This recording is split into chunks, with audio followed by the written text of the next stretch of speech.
இது மிகவும் உணர்வுபூர்வமான ஒரு பிரச்சனை. இதை தொடுவதற்கு பலரும் தயக்கம் காட்டுகிற ஒரு சூழல் இந்த நேரம். பலர் பேசி பார்த்து ஓய்ந்து போய்விட்டார்கள்.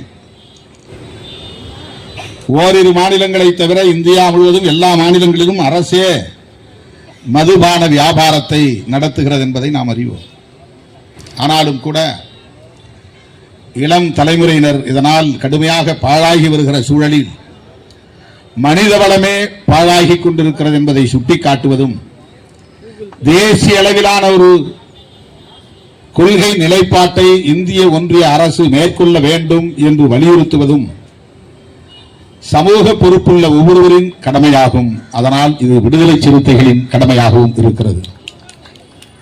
எனவே அருமை தோழர்களே, இந்த மாநாட்டுக்கும் இப்போதே நீங்கள் தயாராக வேண்டும் என்கிற வேண்டுகோளை வைக்க கடமைப்பட்டிருக்கிறேன்.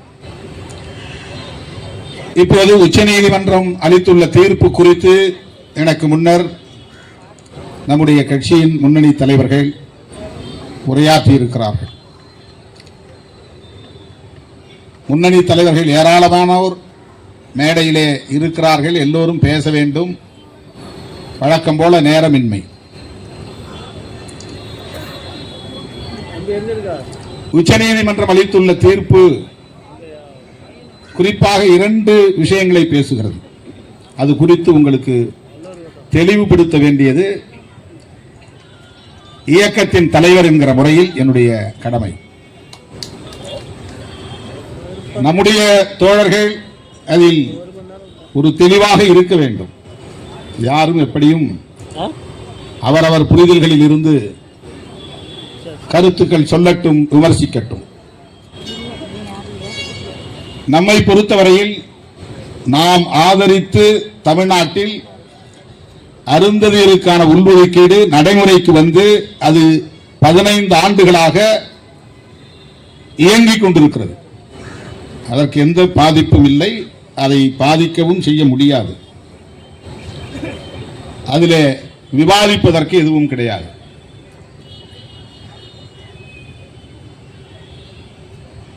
உச்சநீதிமன்ற தீர்ப்பு என்ன சொல்லுகிறது? நானும் தோழர் ரவிக்குமார் அவர்களும் அங்குள்ள சில தலைவர்களை ஏன் சந்தித்தோம்? மறுசீராய்வு உச்சநீதிமன்றத்தில் செய்யப்பட வேண்டும் என்று ஏன் கோருகிறோம்? இது உள்ஒதுக்கீட்டுக்கு எதிரானதா என்ற கேள்வி எழுகிறது. அதிலே நியாயம் இருக்கிறது. ஏனென்றால் உள்ஒதுக்கீடு தொடர்பாக நடைபெற்ற வழக்கு அது. ஆகவே இந்த தீர்ப்பு உள்ஒதுக்கீடு தொடர்பாக வழங்கப்பட்டிருக்கிற தீர்ப்பு. ஆனால் அதற்குள்ளே இருக்கிற உள்குத்து என்பதுதான் முக்கியமானது. அதை புரிந்து கொள்வதில் தான் இங்கே சிக்கல்கள் இருக்கின்றன. பட்டியல் சமூகத்தினரை, பழங்குடி சமூகத்தினரை ஒருங்கிணைப்பது, அவர்களின் எண்ணிக்கை பலத்தை வலுப்படுத்துவது, பெருக்குவது புரட்சியாளர் அம்பேத்கரின் கனவுகளில் ஒன்று.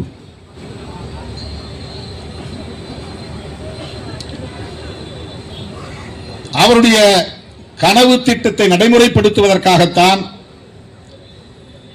இந்தியாவில் உள்ள ஒடுக்கப்பட்ட பூர்வீக குடிகளை அவர் பட்டியல்படுத்தி அதை அரசமைப்பு சட்டத்திலே ஒரு தொகுப்பாக இணைக்கிறார்.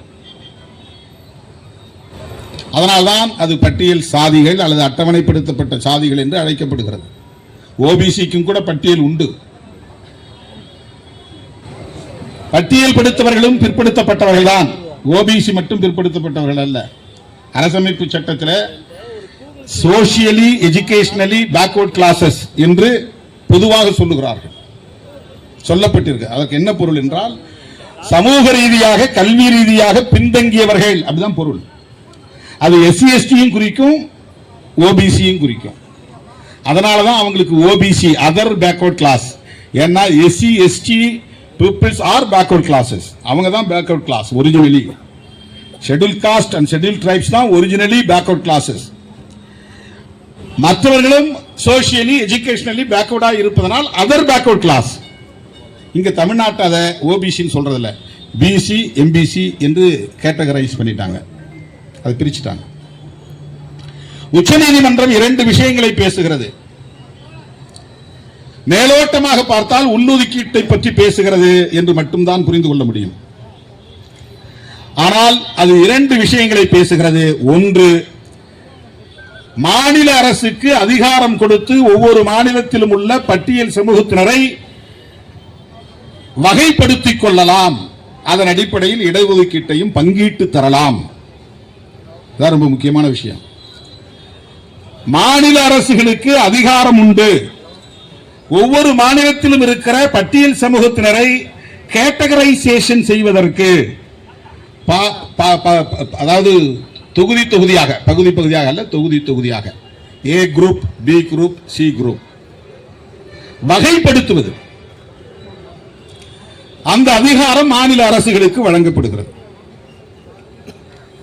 இது மிகவும் கவனிக்க வேண்டிய ஒன்று, விவாதிக்கப்பட வேண்டிய ஒன்று, எச்சரிக்கையாக அணுக வேண்டிய ஒன்று. இதை யார் செய்கிறார்கள் என்பதிலிருந்து இதை நாம் கவனிக்க வேண்டிய தேவை இருக்கிறது. தலித் மக்களின் நலன்களில் உண்மையிலேயே அக்கறை உள்ளவர்கள் செய்கிறார்களா, அல்லது தலித் மக்களின் நலன்களை விரும்பாதவர்கள் செய்கிறார்களா என்கிற கேள்வியிலிருந்து இதை புரிந்து கொள்ள வேண்டும். உச்சநீதிமன்றம் தீர்ப்பளிப்பதற்கு முன்பே இந்த கேட்டகரைசேஷன் ஆந்திராவிலே, ஒருங்கிணைந்த ஆந்திராவிலே வந்துவிட்டது. ஆந்திராவில் வருவதற்கு முன்பே பஞ்சாபில், ஹரியானாவில் வந்துவிட்டது. அது 1975 நடந்தது பஞ்சாபில். இது 1996 நடந்தது ஆந்திராவிலே, ஒருங்கிணைந்த ஆந்திராவிலே. ஆக முதல் பிரச்சனை மாநில அரசுகளுக்கான அதிகாரம், மாநிலங்களில் உள்ள பட்டியல் சமூகத்தினரை வகைப்படுத்துகிற அதிகாரம், வகைப்படுத்துவதன் மூலம் அவர்களுக்கான இடஒதுக்கீட்டை பங்கு போட்டு தருகிற அதிகாரம்.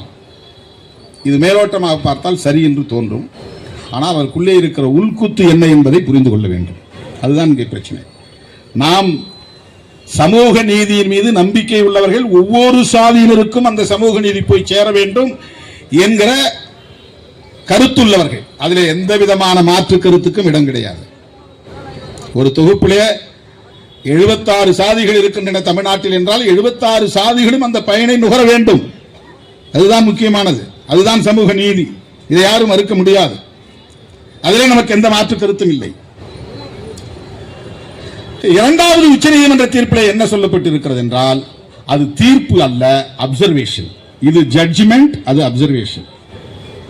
ஒரு கருத்தா சொல்றான், யாரும் கேட்கல, பிரேயர் கிடையாது. மனுவில் நாம் தாக்கல் பண்ற மனுவுக்கு பேர் அஃபிடவிட்னு பேர், பிரமாண தாக்கல், பிரமாண பத்திரம் சொல்லுவாங்க, ஆங்கிலத்தில் அஃபிடவிட் சொல்லுவாங்க.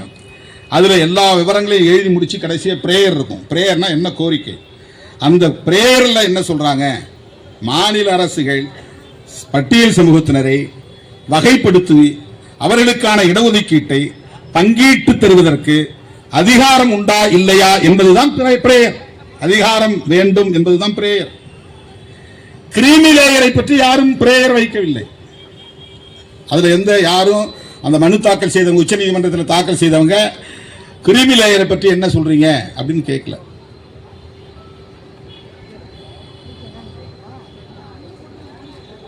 இந்த மனுவில் இல்ல. அது விவாதம் நடந்திருக்கு. நீண்ட காலம் அந்த விவாதம் யார் வைக்கிறாங்கன்னா ஃபார்வர்ட் கம்யூனிட்டிஸ் தான் வைக்கிறாங்க.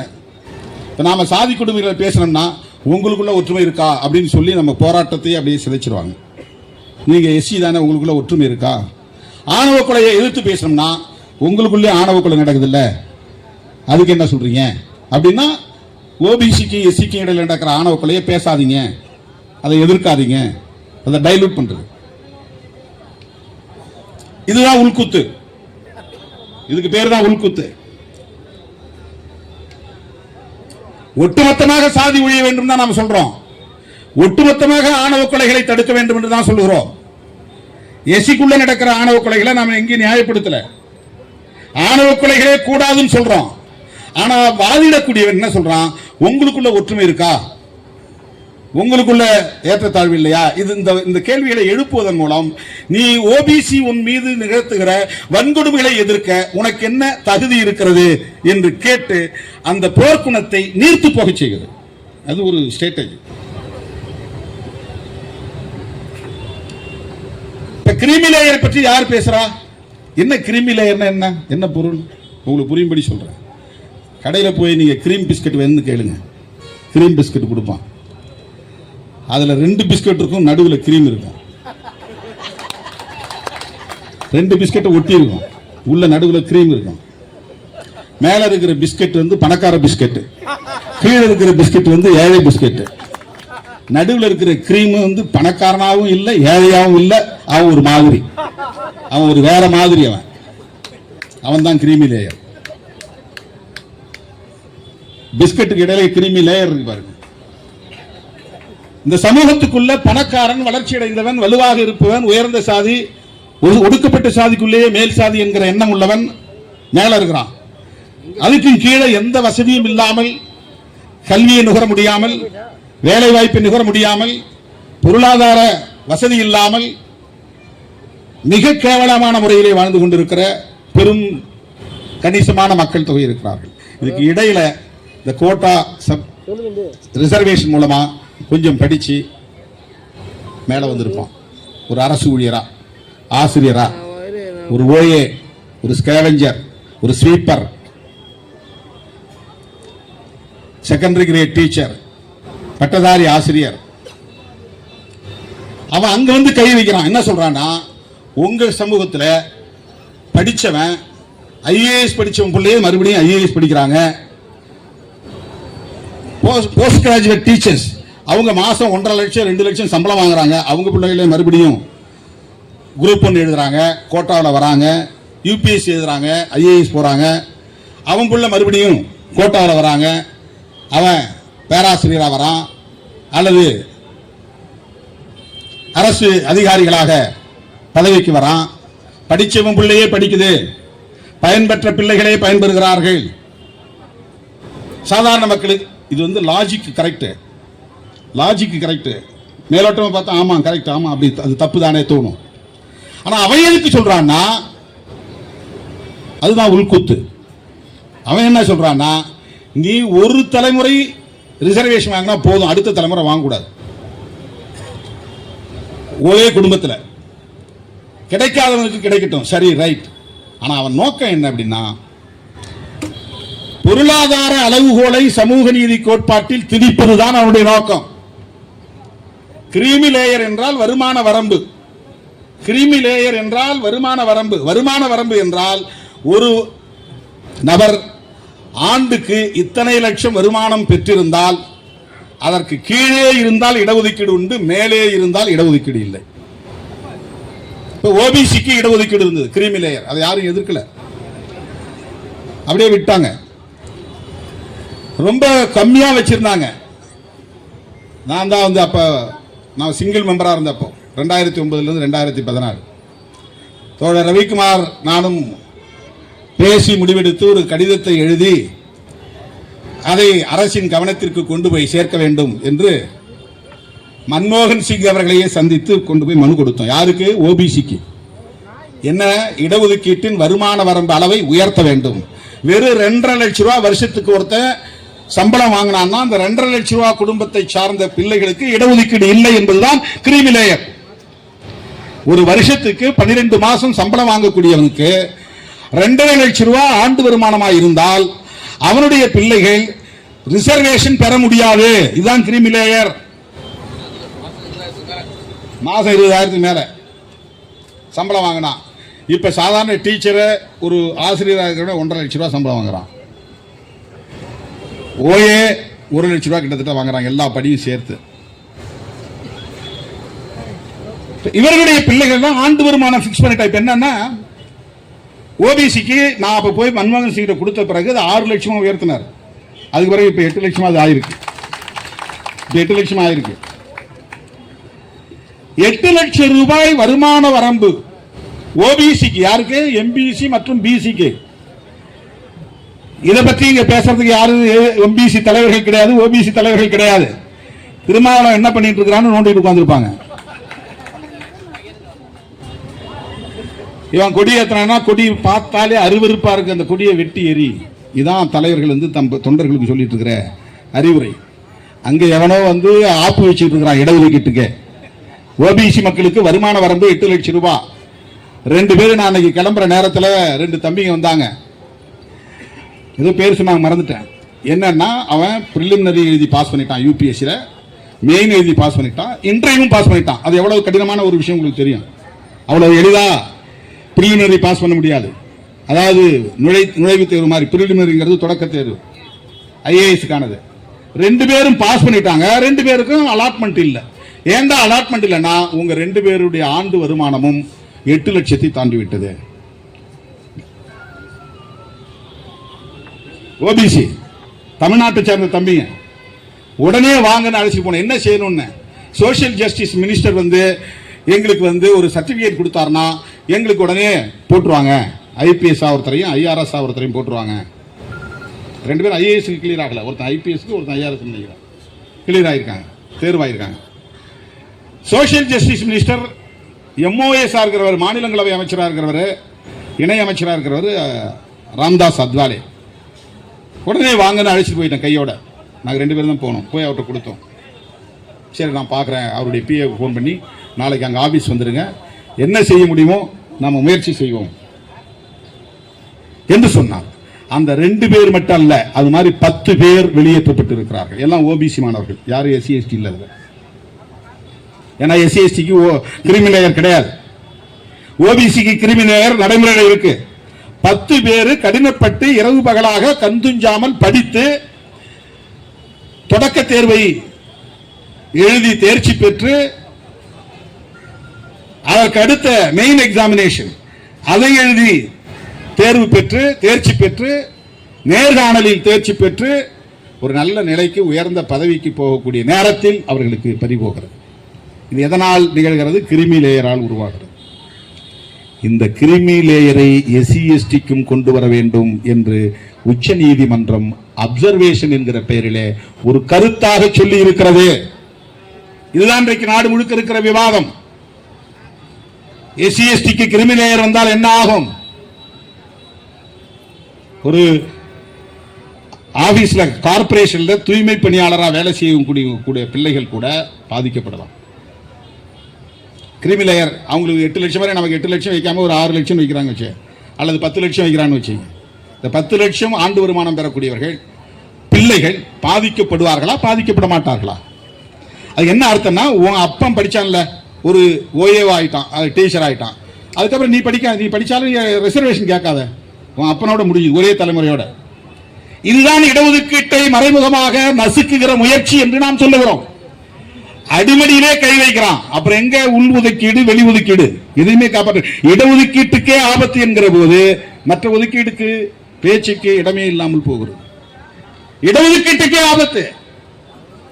இந்த பரந்த பார்வையோடு நம்முடைய நிலைப்பாட்டை அணுகுகிறவர்களால் மட்டும்தான் நம்முடைய வாதத்தை புரிந்து கொள்ள முடியும். இதற்கு ஒரு தேசிய பார்வை தேவைப்படுகிறது. 2 விஷயம் சொன்னேன். ஒன்று, மாநிலங்களில் இருக்கிற பட்டியல் சமூகத்தினரை பாகுபடுத்துவதற்கு அல்லது வகைப்படுத்துவதற்கு மாநில அரசுகளுக்கு அதிகாரம் தருகிறது உச்சநீதிமன்றம். இதை எதிர்க்கிறோம். இதை எதிர்ப்பது மாநில சுயாட்சிக்கு எதிரானதாகாது. இது வேறு, அது வேறு. தலித் மக்களின் பிரச்சனைகளை தேசிய அளவில் தான் அணுக வேண்டிய தேவை இருக்கிறது. மாநில அளவிலே இவற்றை அணுக முடியாது. அதற்கு பல காரணங்கள் இருக்கின்றன. 10.5% வேண்டும் என்று மருத்துவர் ராமதாஸ் கேட்ட உடனேயே எடப்பாடி பழனிசாமி அவர்கள் எந்த சமூகத்தினரை பற்றியும் கவலைப்படாமல், யாரையும் கலந்து பேசாமல், அனைத்து கட்சி கூட்டத்தை கூட்டாமல் உடனே அறிவித்தார். அவருடைய அரசியல் லாபத்திற்காக, அவர் கையில் அதிகாரம் இருந்ததால்.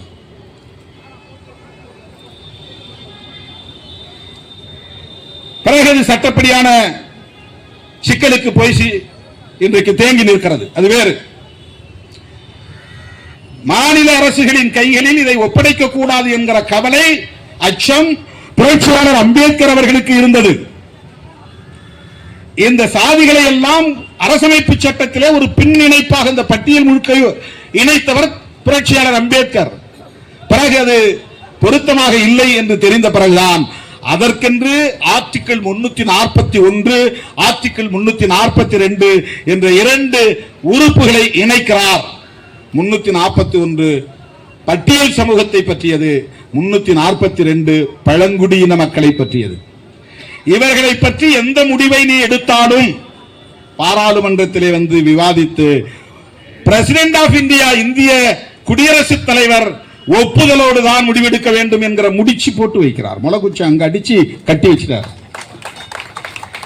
பிரசிடென்ட் ஆஃப் இந்தியா ஸ்டேட்ல வந்து எக்ஸெப்ஷனல் கேஸ். உத்தரப்பிரதேசத்தில் மாயாவதி முதலமைச்சரானது. எந்த சூழலிலும் எந்த காலத்திலும் ஒரு தலித் ஒரு மாநிலத்தின் முதலமைச்சராக முடியாது. இதை விவாதித்தால் ஏன் பாராளுமன்றத்தோடு இந்த அதிகாரம் இணைக்கப்பட்டிருக்கிறது என்பதை புரிந்து கொள்ள முடியும். இதை போய் மாநில அரசுகிட்ட நமக்கு திமுக அரசு மீது நம்பிக்கை இருக்கிறது சரி, ஆனால் திமுக அரசு என்பது நிலையானதல்ல, மாநில அரசு தான் நிலையானது. மாநில அரசுங்கிறது பெர்பெச்சுவேட். கட்சிகள் வந்து வரும் போகும், அது வேறு. சமூக நீதியின் மீது நம்பிக்கை உள்ளவர்கள் வருவார்கள் போவார்கள், அது வேறு. மாநில அரசு எந்த சூழலிலும் ஒரு தலித்தை முதலமைச்சராக ஏற்றுக்கொள்ளுகிற நிலை இங்கே இல்லை, வர முடியாது. இந்தியாவிலேயே அதிகமான மக்கள் தொகை கொண்ட பட்டியல் சமூகம் பஞ்சாபில் தான் இருக்கிறது. மொத்த மக்கள் தொகை 32%. எஸ்சி எஸ்டி மட்டும் 32% உள்ள ஒரு சமூகம் தனித்து ஒரு அரசியல் சக்தியாக எழுச்சி பெற்றால் அவர்கள் தான் நிரந்தர முதலமைச்சராக இருக்க முடியும். ஏன்னா 30-33% இருந்தாலே ஆட்சிக்கு வந்துட முடியும். ஆனால் அது 100 விழுக்காடு கன்சாலிடேட் ஆகணும். அது பிராக்டிகலா முடியாது. ஆனாலும் முன்கூட்டியே 1975 அந்த சமூகத்தை இரண்டாக கேட்டகரைசேஷன் என்கிற பெயரால் உடைத்து விட்டார்கள். சீக்கிய எஸ்சி மஜிபி 6 சீக்கிய மதத்தில் இருக்கிற ஷெட்யூல் காஸ்ட், வால்மீகி அப்படின்னு ஒரு ஷெட்யூல் காஸ்ட் இருக்கிறாங்க. வால்மீகிங்கிற பெயர்ல ஒரு ஷெட்யூல் காஸ்ட் இருக்கிறாங்க. இந்த 2 சாதிக்கும் 12.5% இடஒதுக்கீடு. அங்க மொத்த மக்கள் தொகை 31.9%. இடஒதுக்கீடு என்பது வெறும் 25%. ப்ரொபோர்ஷனேட்டா இல்ல. ப்ரொபோர்ஷனேட்டா மக்கள் தொகை அடிப்படையில் இடஒதுக்கீடு இருக்கணும். 32% 32% இடஒதுக்கீடு இருக்கணும். அதுதான் கான்ஸ்டிடியூஷன் சொல்கிறது. ஆனா அப்படி கிடையாது. இன்னைக்கு தமிழ்நாட்டுக்குள்ள 2011 சென்சஸ் படி, இதுல எல்லாரும் இந்த காஸ்ட் சென்சஸ் பேசுறாங்களே, அதுல சென்ட்ரல் கவர்மெண்ட் இந்திய ஒன்றிய அரசு எடுக்கிற சென்சஸ் மக்கள் தொகை கணக்கெடுப்பில் எல்லா கணக்கெடுப்பின் போதும் ஷெட்யூல் காஸ்ட் ஷெட்யூல் ட்ரைப்ஸ்ல ஒவ்வொரு சாதியும் எவ்வளவு இருக்கிறார்கள் என்று சாதி வாரி கணக்கெடுப்பு நடத்தப்படுகிறது. ஓபிசிக்கு தான் காஸ்ட் வைஸ் சென்சஸ் கிடையாது. எஃப்சிக்கு காஸ்ட் வைஸ் சென்சஸ் கிடையாது. ஃபார்வர்ட் கம்யூனிட்டிஸ், பேக்வர்ட் கிளாஸஸ், இவர்களுக்கு சாதி வாரியாக ஒவ்வொரு சாதியும் எவ்வளவு பேர் இருக்கிறார்கள் என்பது தெரியாது. ஏன் 10.5% போய் நிறுத்தி வச்சாங்கன்னா, எந்த டேட்டா அடிப்படையில் நீ 10.5 கொடுத்த அப்படின்னு ஒரு கேள்வி இருந்துச்சு. டேட்டா இல்ல. வன்னியர்கள் 10.5% இருக்கிறார்கள் என்பது உனக்கு எப்படி தெரியும்? உன்கிட்ட டேட்டா இருக்கா? டேட்டா இல்ல. பிறகு எப்படி கொடுத்த? நான் ஜனார்த்தனம் குழுவில் ரெக்கமெண்டேஷன்ல இருக்கு, அதனால கொடுத்தேன். அதுக்கு டேட்டா இருக்கா? இல்ல. அது ஒரு ஸ்டடி, அது ஒரு அனாலிசிஸ், அவ்வளவுதான். அதுக்கு வந்து டீடைல்டு ரிப்போர்ட் கிடையாது, டேட்டா கிடையாது, தோராயமாக சொல்லி இருக்கிறார்கள். ஆகவே டேட்டா இல்லை. அதனால் என்ன கோரிக்கை வருது? அடுத்த கோரிக்கை, சாதிவாரி கணக்கெடுப்பு நடத்து. அது ஜனநாயகமான கோரிக்கை, நாம் அதை வரவேற்கிறோம். ஆனா எஸ்சி எஸ்டிக்கு சாதிவாரி கணக்கெடுப்பு ஏற்கனவே இருக்கிறது. நாம் சாதிவாரி கணக்கெடுப்பு நடத்த ஆதரவு தெரிவிப்பது ஓபிசிக்காக. விடுதலை சிறுத்தைகள் ஓபிசிக்கு ஆதரவானவர்களா இல்லையா என்பதை புரிந்து கொள்ளுங்கள். சாதிவாரி கணக்கெடுப்பை விடுதலை சிறுத்தைகள் கட்சி ஆதரிப்பது எஸ்சி எஸ்டிக்காக அல்ல. ஏற்கனவே எஸ்சி எஸ்டி மக்களுக்கான சாதிவாரி கணக்கெடுப்பு தொடர்ந்து நடத்தப்பட்டு வருகிறது. புள்ளி விவரம் இருக்கு. எல்லா புள்ளி விவரம் 2011 வரை எடுத்துறாங்க. எவரி 10 years சென்சஸ் எடுக்கணும், ஒவ்வொரு 10 வருஷமும். 1871 இருந்து எடுத்துட்டு இருக்காங்க, பிரிட்டிஷ் பீரியட்ல இருந்து. 1971 வரையிலும் மக்கள் தொகை அடிப்படையில் இடஒதுக்கீடு வழங்கப்பட்டு வருகிறது. அதுக்கு பிறகு மக்கள் தொகையை கணக்கில் எடுத்துக்கல. ஏன் கணக்கில் எடுத்துக்கலன்னா, இங்கே சீலிங் வச்சுட்டாங்க. என்ன சீலிங் வச்சுட்டாங்கன்னா, ஒட்டுமொத்த இடஒதுக்கீடும் இந்திரா சகானி வழக்கில் 50% தாண்டக்கூடாதுன்னு உச்சநீதிமன்றம் தீர்ப்பு சொல்லிடுச்சு. தமிழ்நாட்டில் ஏற்கனவே எம்ஜிஆர் ஓபிசி மக்களுக்கு 50% உயர்த்திட்டார். தாழ்த்த இந்த தலித் மக்களுக்கு, பட்டியல் சமூகத்தினருக்கு 18% இருந்துச்சு, பழங்குடி மக்களோடு சேர்த்து. பிறகு கலைஞர் 16 இருந்ததை 18 ஆக்கினார், 18 இருந்ததை 19 ஆக்கினார். 25 இருந்த ஓபிசி இடஒதுக்கீட்டை 35 ஆக்கினார் கலைஞர். எம்ஜிஆர் 35 50 ஆக்கினார். ஏன் அவருக்கு அந்த நெருக்கடி ஏற்பட்டதுன்னா, அவர் எக்கனாமிக்கல் அந்த கிரைட்டீரியாவை கொண்டு வந்தார். வருமான வரம்பு யாருக்கு? ஓபிசிக்கு. அதனால அடுத்து வந்த நாடாளுமன்ற தேர்தலில் எம்ஜிஆர் தோற்று போனார். அந்த தோல்விதான் அவருக்கு அச்சத்தை தந்தது. இரட்டை இலை சின்னம் எந்த காலத்திலும் தோற்காதுன்னு சொல்லிக்கிட்டு இருந்த சூழல்ல வருமான வரம்பு அடிப்படையில் இடஒதுக்கீடு கொண்டு வந்த போது, அதற்கான ஜிஓ போட்ட போது, வந்த அடுத்த தேர்தல் நாடாளுமன்ற பொதுத் தேர்தல் 2 இடங்களில் தான் இரட்டை இலை ஜெயிச்சது. 37 இடங்களிலும் தோற்று போனது தமிழ்நாட்டில்.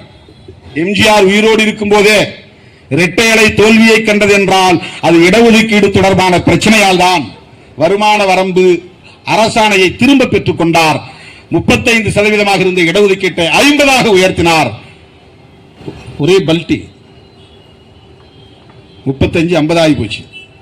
எக்கனாமிக்கல் ஜிஓ விட்ரான், திரும்ப பெற்றுக் கொள்ளப்பட்டது. இது நடந்தது தமிழ்நாட்டு அரசியல்.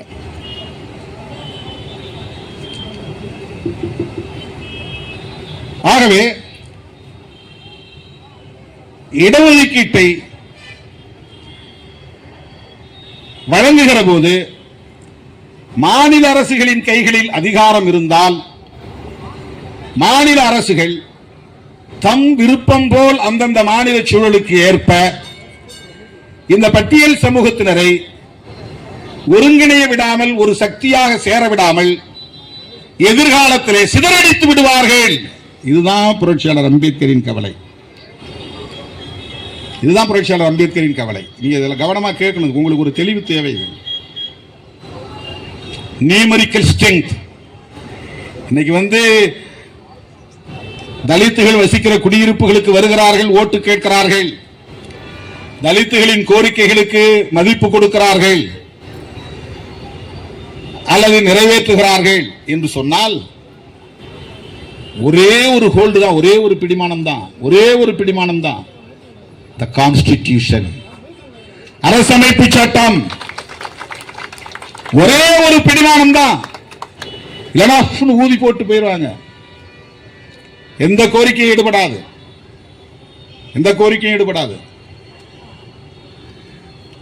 இன்றைக்கு நாம் ஒரு சக்தியாக வளர்ந்து வந்த நிலையிலும் கூட நம்முடைய கோரிக்கைகள் அனைத்தும் ஏற்கப்படுகிறதா? நடைமுறைப்படுத்தப்படுகிறதா? பதவி உயர்விலே இவ்வளவு காலம் ரோஸ்டர் முறை இருந்தது. இந்த ரோஸ்டர் முறை அழிக்கப்பட்டு விட்டது. அவர்களை உயர்ந்த இடத்தில் இருந்தவர்கள் எல்லாம் இன்றைக்கு சடசடவென கீழே கொண்டு வந்து சாதாரணமான இடத்திலே உட்கார வைத்திருக்கிறார்கள். அரசு அதிகாரிகளாக இருந்தவர்கள் இன்றைக்கு மிகச் சாதாரண பொறுப்புக்கு வந்து விட்டார்கள். அதுவும் ஒரு வழக்கு தான் உச்சநீதிமன்றத்தில்.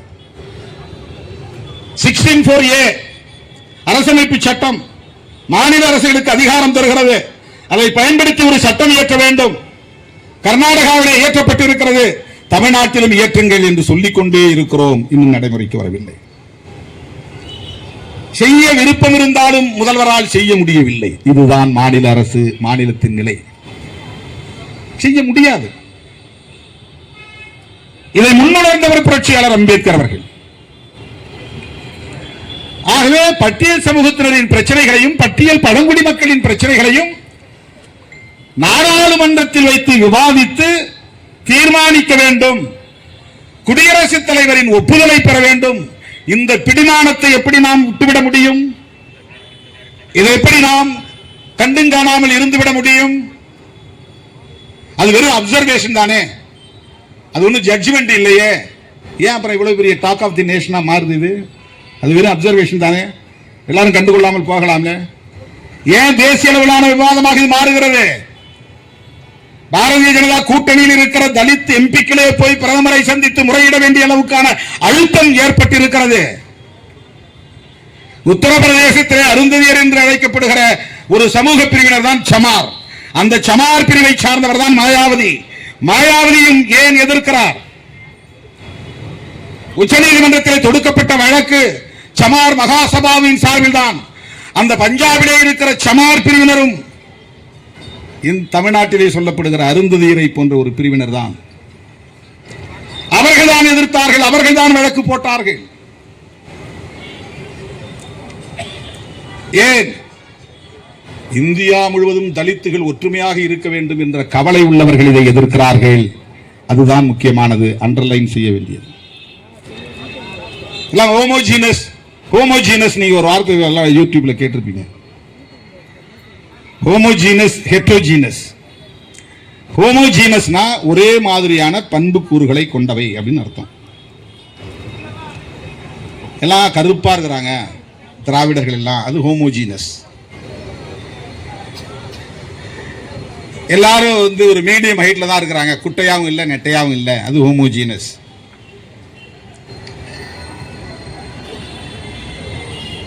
தமிழ்நாட்டை பொறுத்தவரையில் எல்லோரும் அரிசி சோறு தான் நிறைய சாப்பிடுறாங்க, அது ஹோமோஜீனஸ். பெரும்பாலும் வேட்டி சட்டை தான் அணிகிறாங்க, பெண்கள் புடவையை கட்டுறாங்க, இது homogeneous. Culturally homogeneous, socially homogeneous. ஆனா இந்த அடிப்படையில் அவர்கள் இணைக்கப்பட்டார்கள், தொகுக்கப்பட்டார்கள், ஒரே பட்டியலில் இணைக்கப்பட்டார்கள் என்றால் இல்லை. புரட்சியாளர் அம்பேத்கர் அவர்கள் உடுத்துகிற உடை வேறு, நாம் உடுத்துகிற உடை வேறு. அவர் ரொட்டியை சாப்பிடுகிறார், நாம் அரிசியை சாப்பிடுகிறோம். அவர் மராத்தி மொழியை தாய்மொழியாக கொண்டிருக்கிறார், நாம் தமிழ் மொழியை தாய்மொழியாக கொண்டிருக்கிறோம். இப்படி சொல்லிக்கொண்டே போகலாம், நிறைய வேறுபாடுகள். இது ஹெட்ரோஜீனஸ். இதுக்கு பேர் ஆங்கிலத்தில் ஹெட்ரோஜீனஸ். ஒற்றுமையா இருந்தால் ஹோமோஜீனஸ், மாறுபாடு வேறுபாடு இருந்தால் அது ஹெட்ரோஜீனஸ். வேறு எந்த அடிப்படையிலே ஆயிரக்கணக்கான சாதிகளை ஒரே பட்டியலில் புரட்சியாளர் அம்பேத்கர் அவர்கள் இணைத்தார், தொகுத்தார்? என்ன ஹோமோஜீனஸ்? Untouchability, discrimination. இந்தியா முழுவதும் எந்தெந்த சாதிகளுக்கு தீண்டாமை கொடுமைகள் இருக்கின்றனவோ, பாகுபாடுகள் இருக்கின்றனவோ, அவர்கள் அனைவரையும் அவர் ஒரே பட்டியலில் தொகுத்தார். உணவால், உடையால் வேறுபாடுகள் உண்டு, மாறுபாடுகள் உண்டு. கலாச்சாரத்தால் மாறுபாடுகள் உண்டு. சாதி அடிப்படையில் கூட எனக்கு ஓம் சாதி வேறு, யான் சாதி வேறு என்று சொல்ற நிறைய வாய்ப்புகள் இருக்கிறது. இதுல 76 சாதிகள் இருக்கின்றன. 76 சாதிகளும் ஒரே மாதிரியான பின்புலம் கொண்டவையா, வரலாற்று பாரம்பரியம் கொண்டவையா என்றால் கிடையாது. 76 தனித்தனி சாதிகள் தான். இந்த 76 சாதிகளும் உட்சாதிகள் கிடையாது. இதை உட்சாதி என்று சொல்லுவதே தவறு. பறையருக்குள்ளே பல சாதிகள் உட்சாதிகள் உண்டு. தேவேந்திர குல வேளாளரில் பல சாதிகள் உட்சாதிகள் உண்டு. அருந்ததியரில் உட்சாதிகள் உண்டு. ஒரே சமூகத்திற்குள் பல பிரிவுகள் உண்டு. படையாட்சியில் கூட படையாட்சி என்பது ஒரு பகுதியிலே சொல்லக்கூடிய பெயர், வன்னியர் என்பது இன்னொரு ஏரியாவிலே சொல்லக்கூடிய பெயர், நாயக்கர் என்பது இன்னொரு பகுதியிலே சொல்லக்கூடிய பெயர்.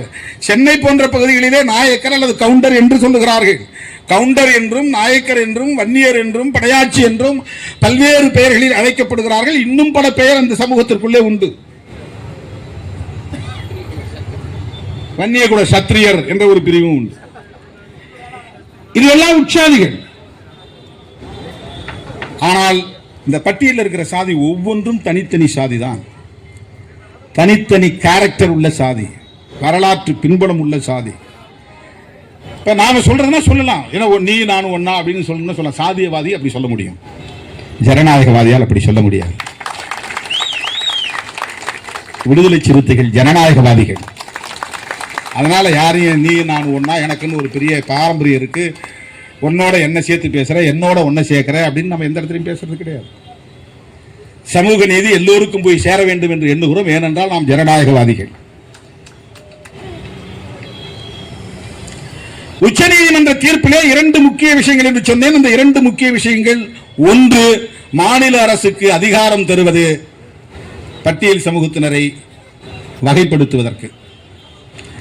2, ஜட்ஜ்மெண்ட் என்கிற பெயரிலே, அப்சர்வேஷன் என்கிற பெயரிலே சொல்லப்பட்டிருக்கிற கிரீமி லேயர் பிரச்சனை. இது எதிர்ப்பு தெரிவிக்கலைன்னா ரொம்ப சிம்பிளா உடனே இதை நடைமுறைக்கு கொண்டு வர்றதுக்கு அவங்க தயாராக இருந்தாங்க. அது என்ன பெரிய அதிர்ச்சினா, அவங்களே எதிர்பார்க்கல என்டிஏ கூட்டணியில் இருக்கிற தலித்துகளை உடனே எதிர்ப்பு தெரிவிப்பாங்க. சந்திரசேகர் ஆசாத் என்ன பார்லிமெண்ட்டுக்குள்ள கூப்பிட்டு கேட்டார், என்ன இந்த உள்ஒதுக்கீடு பத்தி நீங்க என்ன நினைக்கிறீங்க? நாங்க வரவேற்கிறோம் சொன்னேன். அதிர்ச்சி அடைஞ்சாரா? எப்படி வரவேற்கிறீங்க? இதுல கிரிமி லேயரை நாங்க எதிர்க்கிறோம், சப்கேட்டகரைசேஷன் எதிர்க்கிறோம். அப்புறம் எப்படி இது சப்கோட்டா? தமிழ்நாட்டில் இருக்கிறது சப்கோட்டா. தமிழ்நாட்டில் இருக்கிறதுக்கும் ஆந்திராவில் இருக்கிறது என்ன வேறுபாடு? பெரிய வேறுபாடு இருக்கு. இது யாருக்கும் புரியாம பேசுறாங்க. தமிழ்நாட்டில் இருக்கிற உள்ஒதுக்கீடு என்பது வேறு, ஆந்திராவில் இருக்கிற உள்குத்து என்பது வேறு. இது உள் ஒதுக்கீடு, அது உள்குத்து. அதை அவன் பிளாக் பண்றான். தனித்தனியா தடுப்பு சுவர் எழுப்புறான். ஏ குரூப் நீ வேற, பி குரூப் நீ வேற, 2 பேருக்கு இடையில ஒரு பர்பெச்சுவேட் ஸ்பிளிட் உருவாக்குறான். ஒரு நிரந்தரமான பிரிவை ஏற்படுத்துகிறான். 4 கேட்டகரிக்கும் தனித்தனியா. அங்க மொத்தம் 59 சாதிகள், 59 சாதிகளையும் தனித்தனியா பிரிக்கிறான். மாலாவுடைய உட்சாதிகள் ஒரு பிரிவு, மாதிகாவுடைய உட்சாதிகள் ஒரு பிரிவு, அப்புறம் சின்ன சின்ன சாதிகள்லாம் சேர்த்து ஒரு பிரிவு, அதெல்லாம் ஏதோ இன்னொரு சாதி, மொத்தம் 4 பிரிவாக பிரிக்கிறான். A group, B group. Adi Andhra அதுல ஒரு 12 சாதிகளை ஒன்னா சேர்த்து 1% கொடுக்குறான். மாதிகாவோட 18 சாதிகளை ஒன்னா சேர்த்து 7% கொடுக்குறான். மாலா சாதியும் அதே அடையாளமாக உள்ள ஹோமோஜீனஸ், அதே அடையாளம் உள்ள சாதிகள் எல்லாம் 25 சாதிகளை ஒன்னா சேர்த்து 6% கொடுக்குறான். இதர சாதிகளை ஒன்னா சேர்த்து, ஆதி ஆந்திராவில் 4 சாதிகள் தான், இதர சாதிகள் ஒரு 12 சாதிகள், அதெல்லாம் குட்டி குட்டியான சாதிகள்.